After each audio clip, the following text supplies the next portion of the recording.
Okay, I'm going to give you guys a really straightforward, easy way to get to decide what content to include in your site for it to rank.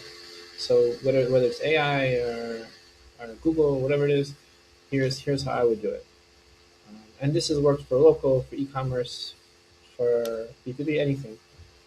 Pretty much the same idea. So I'm going to use this example of Jerusalem Wedding Planner because I live in the Holy Land myself, and it's relevant.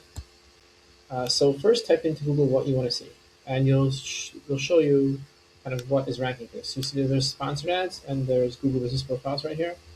So obviously, if you really want to rank for Jerusalem Wedding Planner, you need to have a business profile because that's what Google is listing first.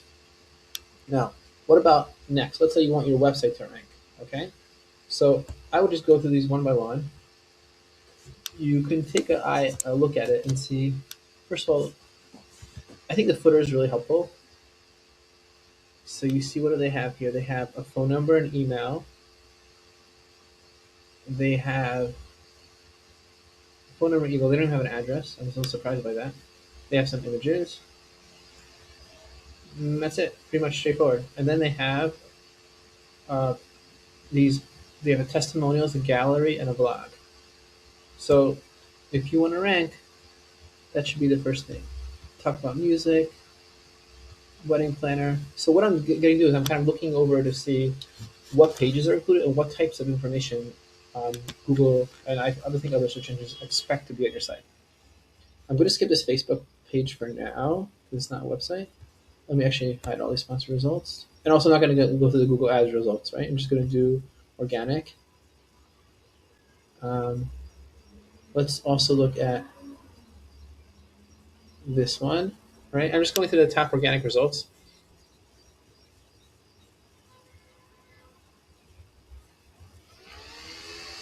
Okay, what do we have over here? What we do, event art. Yeah. I'm actually kind of surprised this is ranking. Does it even say wedding on this? I wonder why this is ranking. Okay, fine. This was a glitch. I really didn't know. Maybe because it's wedding events.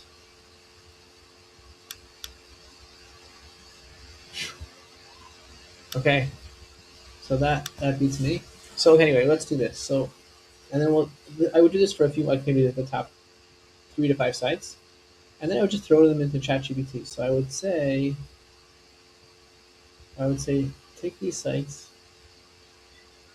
Like now, I really should be getting the URLs here, but I'm going to just do this easy for you so you can see. I'll say go to ChatGPT. I say, let's see if I do this. Hello, I want to rank for wedding planner in Jerusalem. I'm going to give you the top 5 organic search listings. Go through their websites and scan all the topics and pages that should be included. Also, number of words, but go through just let's say the top 3 rankings. So I gave it my thing. And this should work for any free. By the way, I'm using Whisper, and this should do. Let's see how it goes.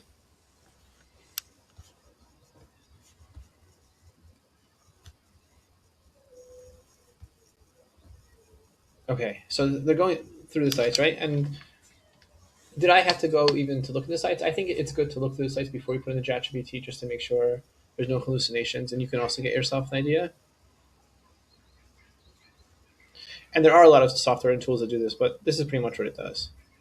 Content gaps.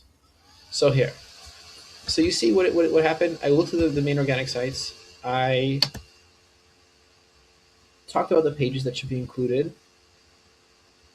These are the pages: destination weddings, wedding planner.